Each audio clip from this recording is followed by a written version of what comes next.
جو بیت الخلا کی دعا پا گیا، سننا ذرا غور سے، میں اب جو کہنے والا ہوں غور سے سنیے گا، جو اب عرض کرنے والا ہوں۔ جو بیت الخلا کی دعا پا گیا اس نے اپنا سب کچھ بچا لیا، دین بھی، دنیا بھی، اخلاص بھی، اخلاق بھی، برکت بھی، عافیت بھی۔ بیت الخلا کی دعا کے ساتھ سب کچھ پڑا ہوا ہے۔ جو بیت الخلا کی دعا پا گیا، جو بیت الخلا کی دعا پا گیا، وہ اپنا سب کچھ بچا گیا۔ وہ سوچ نہیں سکتا کہ بیت الخلا کی دعا میں ہے کیا، اور اس میں طاقت اور اس میں کتنی حیرت انگیز تاثیر ہے۔ یہ حفاظت کرتی ہے اور سب کچھ بچا لیتی ہے۔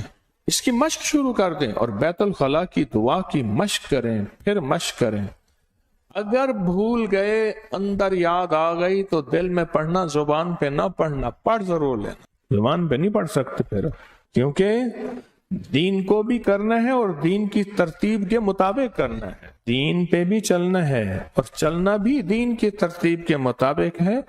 ہماری اپنی کوئی ترتیب نہیں ہے، ہمیں جو پابندیاں ملی ہیں ان کو پابندیوں کو اختیار کرنا بھی دین ہے، ان پابندیوں پہ چلنا بھی دین ہے۔